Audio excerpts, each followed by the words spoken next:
Hello everyone, welcome to CSC now current affairs series. First of all happy new year everyone. साल का and और साल की शुरुआत करंट अफेयर्स के साथ 31 दिसंबर एंड 1 जनवरी के करंट अफेयर्स हम डिस्कस करेंगे। आपका इस साल का जो रिजोल्यूशन है उसमें सबसे ऊपर जो कोई चीज़ होनी चाहिए वो होनी चाहिए कंसिस्टेंसी। अगर कंसिस्टेंसी आपके अंदर है प्लस डिसिप्लिन, अगर ये दो चीज़ें आपने अचीव कर ली तो rest assured about your success. You are certainly going to achieve it and we are going to help you with that. हम दोनों ने ही यूपीएससी प्रीलिम्स 5 5 बार क्लियर किया है, आप सभी लोगों को पता होगा। वी विश यू ऑल कि इस साल जो आपका रिजल्ट है, जो परफॉर्मेंस है, whatever you have anticipated till now, whatever you are aspiring, उससे बेटर हो। अगर आप सोचते हैं टॉप 100 तो शायद टॉप 50 में रैंक लेके आए, टॉप 50 सोचते हैं तो टॉप 10 लेके आए, लेकिन उसके लिए आपको मेहनत चाहिए, कंसिस्टेंसी चाहिए। उसी कंसिस्टेंसी में एक बात आप ध्यान रखिए, जो हम डेली सीरीज कवर कर रहे हैं, डेली करंट अफेयर्स कवर कर रहे हैं, उसको डेली देखिए। ठीक है, वी आर एश्योरिंग यू कि अराउंड 20-25 क्वेश्चन सीए से आते हैं, करंट अफेयर से आते हैं, and majority question will be covered in this. एक एक घंटे 2 2 घंटे का वीडियो देखने का कोई पॉइंट नहीं है। You will not be able to revise it, specially beginners. आप एग्जाम के आसपास रिवाइज नहीं कर पाओगे, मत पढ़ो इन चक्करों में। न्यूज़पेपर को पढ़िए 30 35 मिनट्स 40 मिनट्स, उसके बाद इन क्वेश्चंस को अटेम्प्ट कीजिए as a quiz and watch it 2 times to retain and utilize it to the maximum. On that note let's start first video of this year, that is 1 January. तो पहला question, with reference to suspension of sentence under criminal law, किस politician के case को लेके ये news में था? आप do comment about it. So the first option is suspension of sentence involves temporary halt of execution of punishment while the appeal is pending. कि जो एग्जीक्यूशन ऑफ पनिशमेंट है, उस पनिशमेंट वाली चीज को उन्होंने टेम्पररी हॉल्ट कर दिया है, अपील जब तक पेंडिंग है। Second option is grant of suspension of sentence results in temporary suspension of both conviction and punishment. कह रहे कन्विक्शन भी हॉल्ट हो जाता है और पनिशमेंट भी।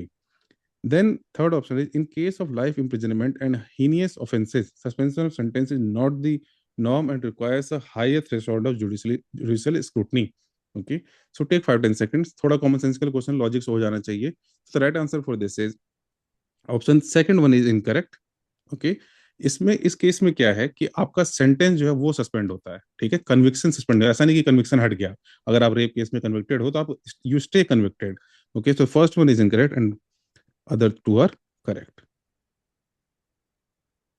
Coming to question number two, with reference to the virtual water export crisis in India, consider the following statement. First, India's virtual water export crisis primarily arises due to the export of water-intensive manufactured goods rather than agriculture commodities. Second, export of rice from India involves the export of large quantities of embedded groundwater from water-stressed regions. Third, northern rice growing states increasingly rely on groundwater rather than surface irrigation for rice cultivation. तो pause करेंगे and mark करेंगे आप लोग answer. ठीक है, तो इसका जो फर्स्ट ऑप्शन है वो ये कह रहा है कि इंडिया का जो वर्चुअल वाटर एक्सपोर्ट क्राइसिस है वो किस लिए है, वो मेन कारण जो उसका मैन्युफैक्चर्ड गुड है, बट गलत। मेन कारण राइस है, जो आपके यहाँ पे न्यूज आइटम में भी दे रखा है, राइस एग्रीकल्चर कमोडिटी है। तो first is incorrect, correct answer will be A 2 and 3। In third question, consider the following atmospheric processes related to secondary pollutant। Pollution वगैरह को लेकर काफी डिस्कशन और डिबेट है, स्पेशली जब मेसी केम टू इंडिया, को पता होगा, काफी डिस्कशन डिबेट हुआ था। सो पहला क्वेश्चन, पहला option oxidation of sulphur dioxide followed by reaction with ammonia. Then second option is conversion of nitrogen oxides into nitric acid. Then third option is direct emission of particulate matter from construction activity. And then fourth option is formation of ozone from nitrogen oxide and volatile organic compounds under sunlight. Option देख के आपको पढ़ के समझ में आ जाना चाहिए। अगर आपको सेकेंडरी पॉल्यूटेंट का डेफिनेशन पता है, कंसेप्चुअल क्लैरिटी है, तो you will be easily marking it right. So take 5 second and mark the answer. So right answer for this is the third option is incorrect. यहाँ पे आप देखो डायरेक्ट एमिशन, नाम में ही डायरेक्ट एमिशन। सेकेंडरी ये समथिंग, एक चीज से ए से बी बना या ए प्लस बी से सी क्रिएट हुआ, then this is secondary. Okay, A and B are primary. Okay, so first two and four this will be correct, those are secondary, and जो आपका थर्ड है that is primary pollutant. So coming to question number four, with reference to copper and its economic significance, consider the following statement. First, copper is a non-metallic element primarily valued for its insulating properties in electrical appliances. Second, copper is widely used in modern economics due to its excellent electrical and thermal conductivity. Third, copper play a critical role in clean energy technologies and electric vehicles. तो pause करेंगे and mark करेंगे आप लोग answer को। ठीक है। तो इसका जो फर्स्ट ऑप्शन है वो कह रहा है कि कॉपर नॉन मेटालिक एलिमेंट, ये गलत है। कॉपर जो है एक मेटालिक एलिमेंट है एंड ये कंडक्टिविटी के लिए पॉपुलर है, ना कि इंसुलेटिंग प्रॉपर्टी। इसीलिए इसको इलेक्ट्रिक व्हीकल्स एंड इस तरह के आपके वायर्स जो होते हैं उसमें यूज होता है ये। तो first option is incorrect. Correct क्या है? ए, 2 and 3। And fifth question for the day, consider the following features of Justice Mission 2025. ये जुडिशरी से रिलेटेड नहीं है, सो कंफ्यूज नहीं होना है। सो पहला option, missile launches were observed from Pingtan island located close to Taiwan. And second option is the exercise integrated air naval missile and ground forces in joint operations. And the third option is the drills were confined strictly to China's mainland territory to avoid regional escalation. Then the fourth option is anti-submarine warfare and maritime blockade simulations were part of the exercise. So go through all four options and mark the answer. So the right answer for this is जो third option है। ये news में ही इसीलिए था कि it got escalated, कि ये it was not limited to mainland, ये ताइवान के अराउंड conduct किया गया, and that is the reason it was in news and controversy erupted. So the first, second, and fourth option is incorrect. Sorry, correct, and third one is incorrect. So A will be the right answer. Here is the news. So now coming to question number 6, with reference to drug resistant fungal species Candida auris, consider the following statement. First, Candida auris is a bacterial pathogen that primarily cause community-acquired respiratory infections. Second, it is multi-drug resistant fungal pathogen associated mainly with hospital-acquired infections. Third, it has been classified as an emerging global health threat due to high mortality and treatment failure. तो pause करेंगे and mark करेंगे आप लोग answer को। ठीक है। तो इसका जो फर्स्ट ऑप्शन है, राइट, वो कह रहा है कि ये जो कैंडिडा ऑरिस है ये बैक्टीरियल पैथोजन है। तो ये गलत है, ये फंगल है, बैक्टीरियल नहीं है। एंड हेल्थ के एसोसिएटेड जो आपके इन्फेक्शन होते हैं उसमें होता है, कम्युनिटी एक्वायर्ड नहीं होता ये। तो दैट इज इनकरेक्ट। और ये ड्रग रेसिस्टेंट होता है, ये आप न्यूज में देख लिया होगा। तो करेक्ट आंसर क्या है? ए, 2 and 3।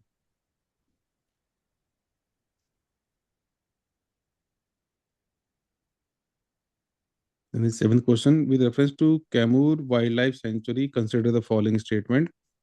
Kaimur wild life sanctuary located in Chota Nagpur plateau region of Jharkhand, कह रहे हैं झारखंड के छोटा नागपुर प्लेट्यू में है। And second option is it is situated in the Kaimur range covering parts of Kaimur and Rohtas plateau, Kaimur और रोहतास प्लेट्यू में है ये। Then third option is it is largest wild life sanctuary in the state of Bihar, ठीक है, कह रहे हैं ये बिहार में है। Then the first option and third option साथ में नहीं हो सकते हैं, ठीक है। So take 5-10 second and mark the answer. So the right answer for this is A, ठीक है, दूसरा एंड तीसरा ये बिहार में है। ओके, एज यू सेड कि first and third can not be correct together. So ये स्टेट ऑफ बिहार में, ना कि छोटा नागपुर प्लेटू रीजन में। ओके।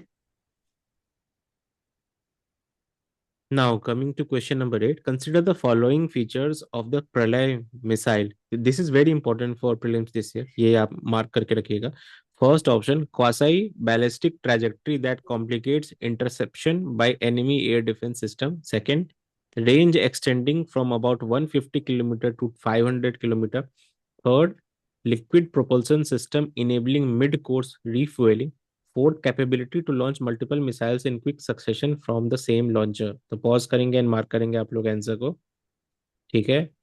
तो इसका जो थर्ड ऑप्शन है वो ये कह रहा है कि लिक्विड प्रोपल्सन सिस्टम, ये गलत है। प्रलय जो है वो सॉलिड प्रोपेलेंट यूज करता है, राइट, क्विक लॉन्च के लिए सॉलिड प्रोपेलेंट। तो करेक्ट आंसर क्या होगा? A, 1, 2 and 4।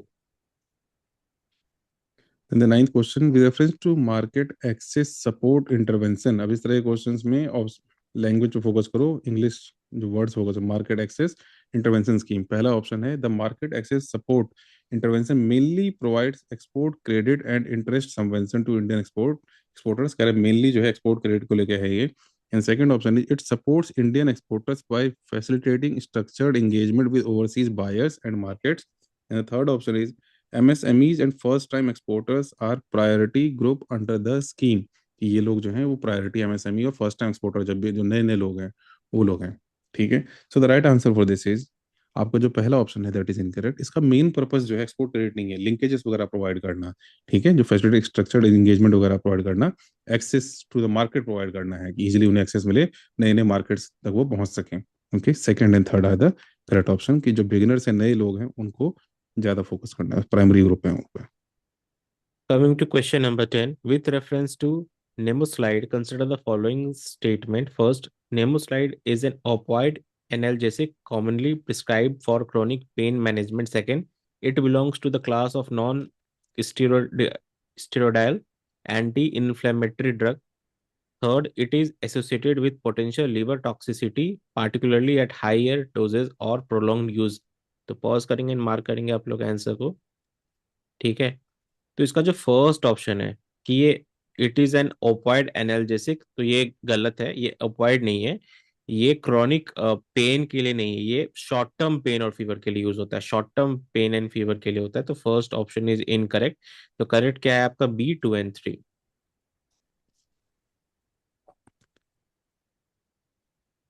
With reference to bomb cyclone, cyclone important topic रहता है यूपीएससी के लिए, बोथ प्रीलिम्स से मेंस के लिए। A bomb cyclone is a tropical cyclone that derives its energy mainly from warm ocean waters near the equator. Equator के पास जो warm water से लेता है एनर्जी अपनी। And second option is it is associated with a very rapid fall in central air pressure within a short span of time, कि भाई pressure बहुत जल्दी गिर जाता है। Then the third option is it is typically a mid latitude weather system rather than a tropical phenomena. कह रहा है ट्रॉपिकल फिनोमेना ना हो गया, ये mid latitude that is temperate region में चीज होती है। ठीक है, so take 5-10 second and then mark the answer. So the right answer for this is B, 2 और 3। अब ए और सी में आप समझ सकते हो कि दोनों साथ में नहीं हो सकता, अगर मिड लैटिट्यूड में है तो ट्रॉपिकल रीजन से नहीं लेगा। तो बॉम्ब साइक्लोन एक्स्ट्रा टॉपिकल है, मिड लैटिट्यूड वाला रीजन फिनोमेना है ये। ठीक है, तो फर्स्ट वन इज इनकरेक्ट, 2 और 3 correct. Coming to question number 12, consider the following statement about the countries and geopolitics of the Baltic Sea region. First, the Baltic Sea is bordered by 9 countries. Second, all Baltic Sea littoral states are members of NATO. Third, the sea has gained strategic importance due to the presence of critical subsea infrastructure. तो pause करेंगे and mark करेंगे आप लोग answer.